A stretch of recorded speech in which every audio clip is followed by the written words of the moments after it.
विद्यार्थियों, द्वितीय वर्ष के विद्यार्थियों के लिए आज मानव भूगोल में ही आप अगली कड़ी में गोंड,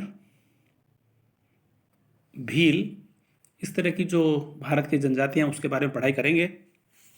सबसे पहले गोंड। ये जनजाति सबसे ज़्यादा प्रमुख है,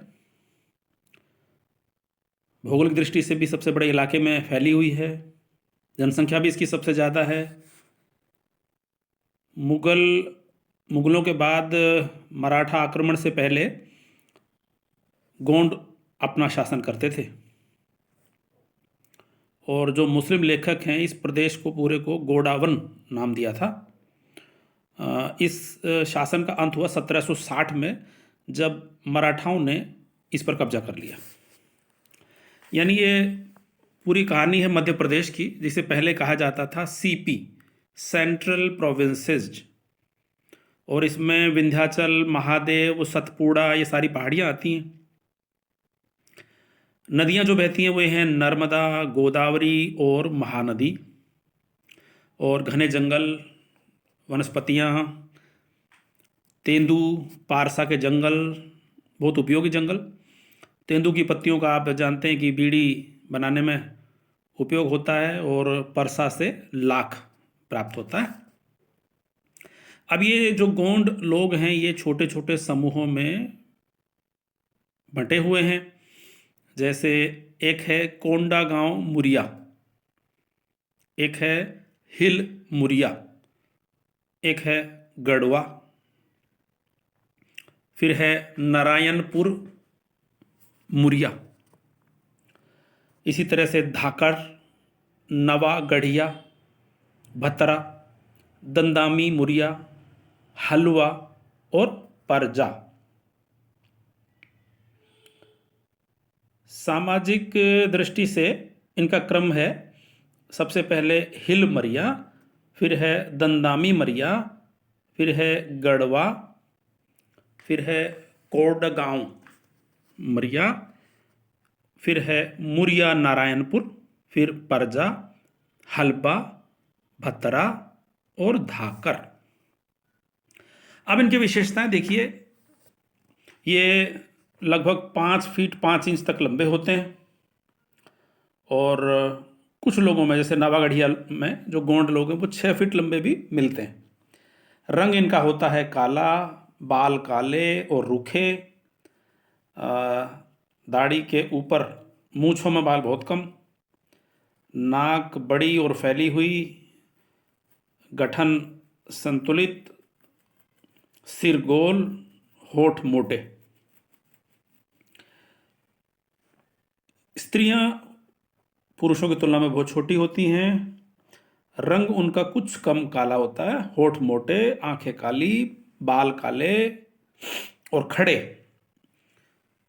इनका निवास स्थान है मध्य प्रदेश, आजकल छत्तीसगढ़ भी बन गया है, आंध्र प्रदेश। इनके पठारी इलाकों में ये गोंड लोग रहते हैं।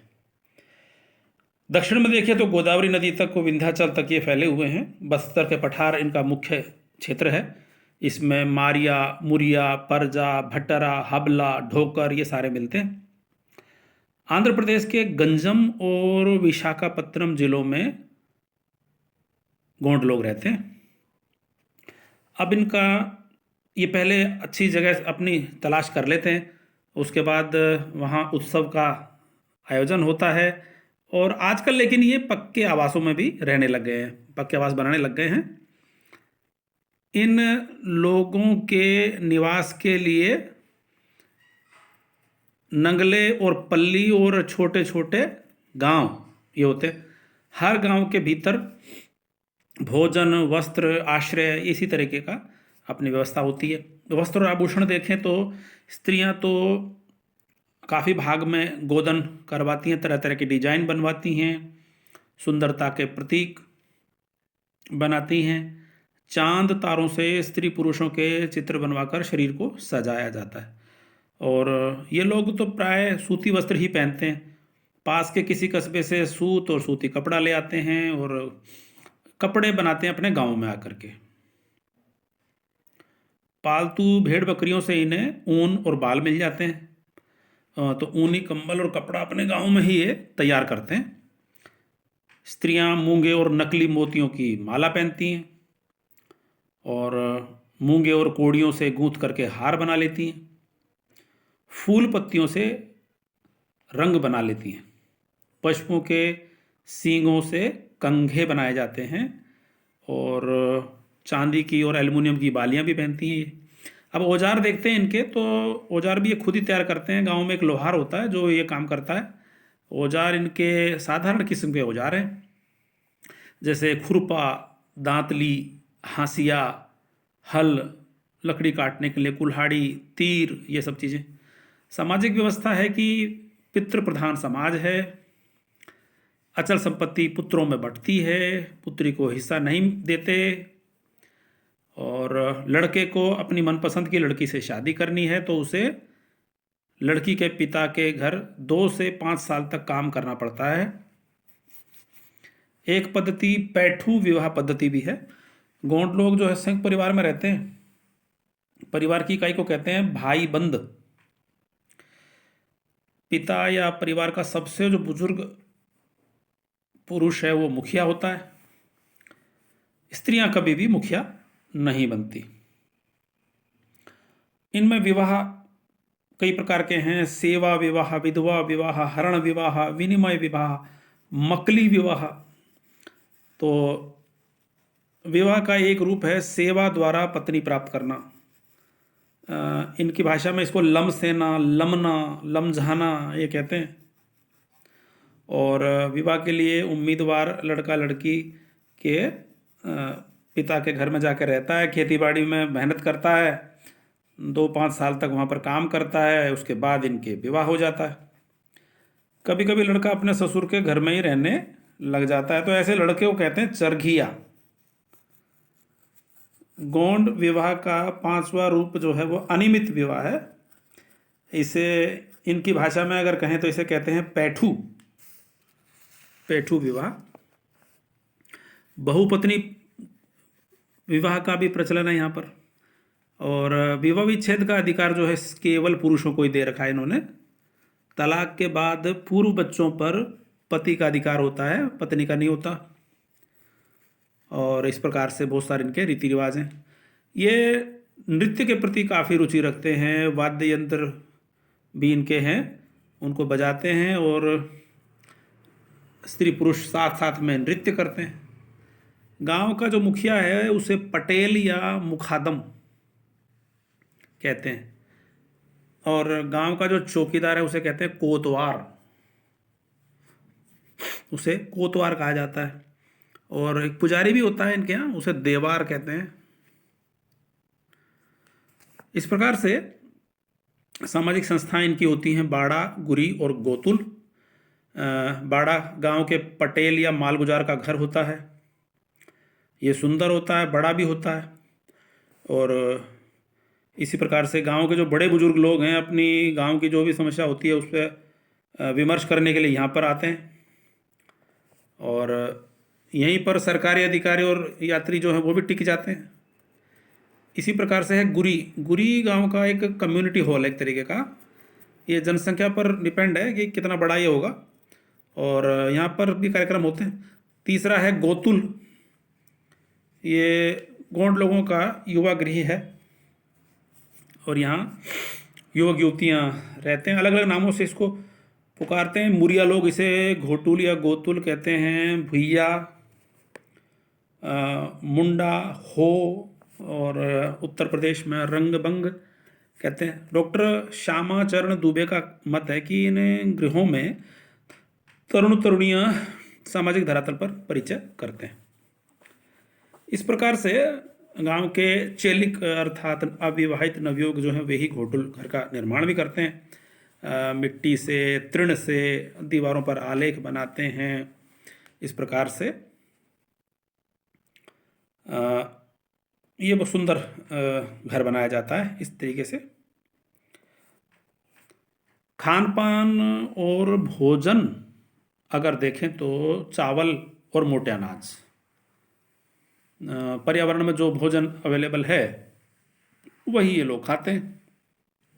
महुआ बहुत मात्रा में होता है, महुआ के ताज़े फल को खाते हैं, सुखा के रख लेते हैं, बाद में खाते रहते हैं।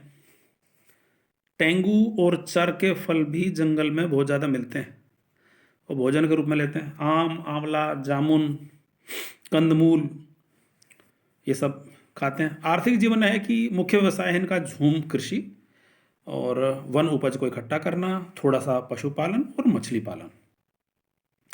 थोड़ी बहुत खनिज संपदा भी ये लोग प्राप्त कर लेते हैं।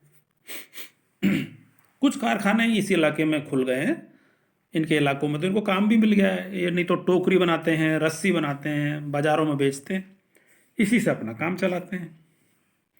आर्थिक क्रियाएं तो इनकी कृषि, ये दिप्पा कृषि करते हैं, दिप्पा कृषि कहते हैं इसको।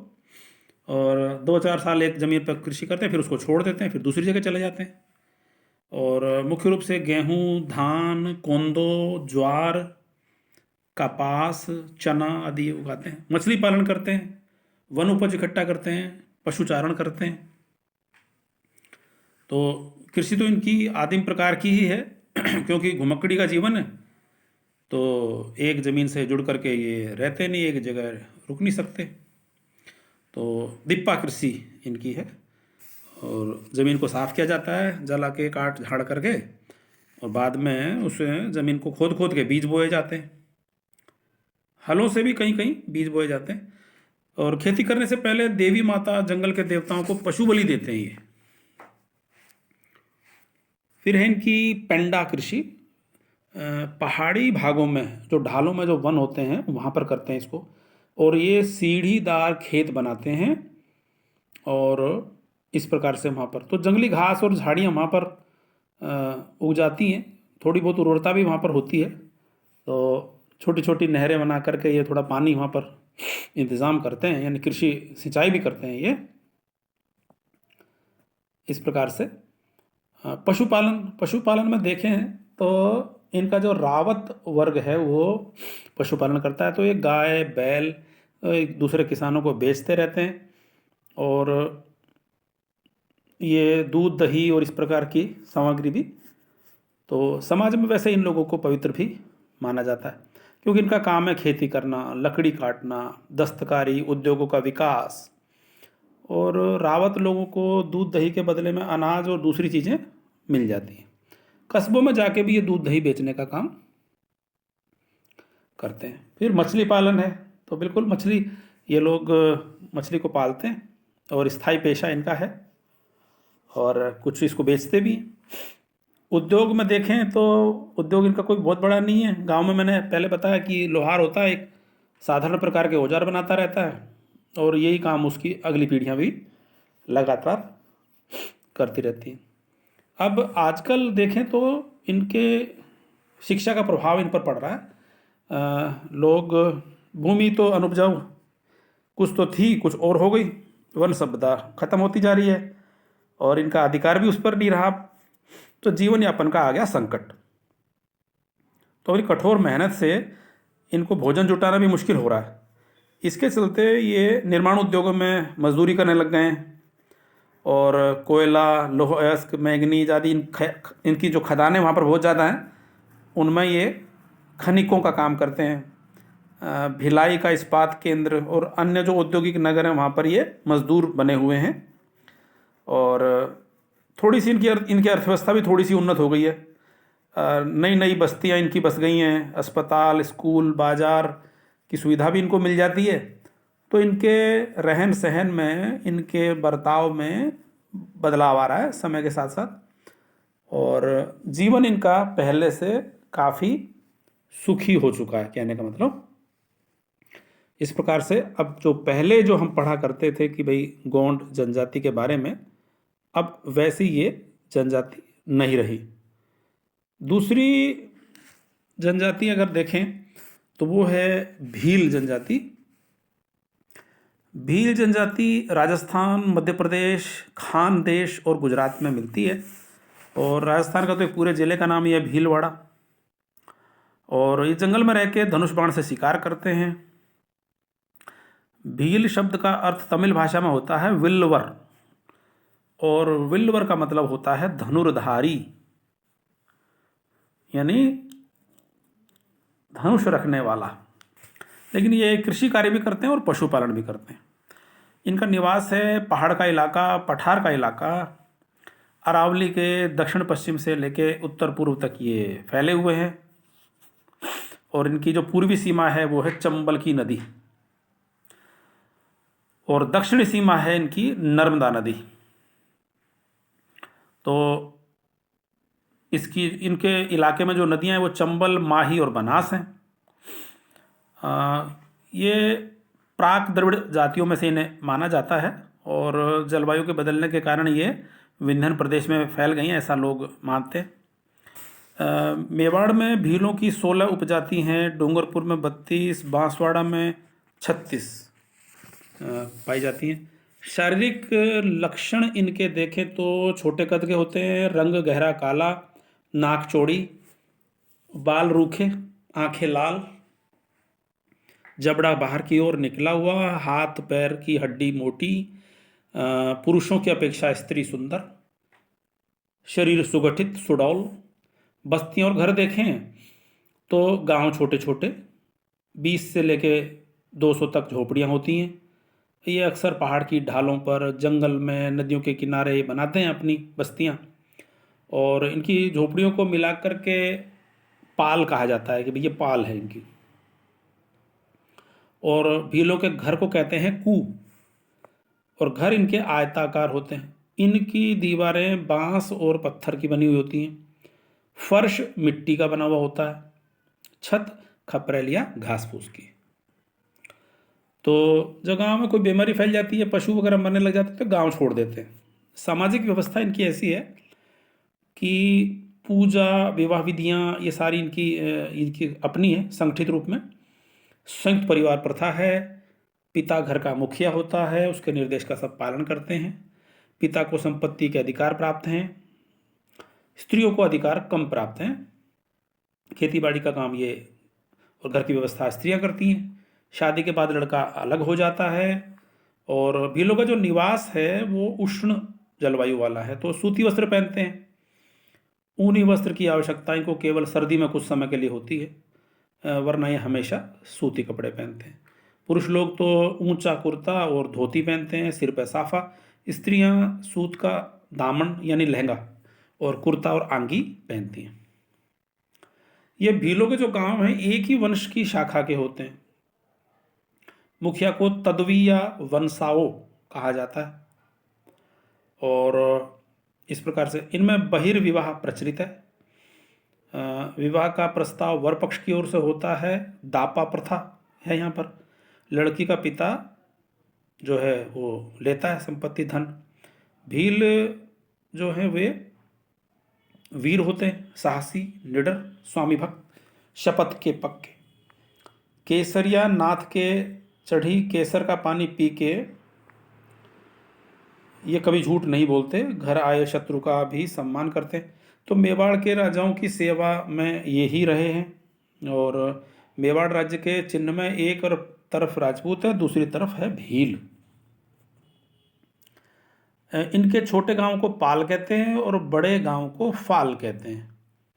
और पाल का जो मुखिया है वो है गमैती, यानी गांव का स्वामी, और एक तरह से शासक हो गया ये। और बोलावा भी कहते हैं। और यदि कोई भील किसी सैनिक के घोड़े को मार ले तो उसे पाखरिया कहते हैं, उसे इज्जत बहुत मिलती है। रीति रिवाज मेहनती होते हैं, ईमानदार होते हैं, चोरी नहीं करते। और विवाह बड़ी अवस्था में होता है, बाल विवाह नहीं है। और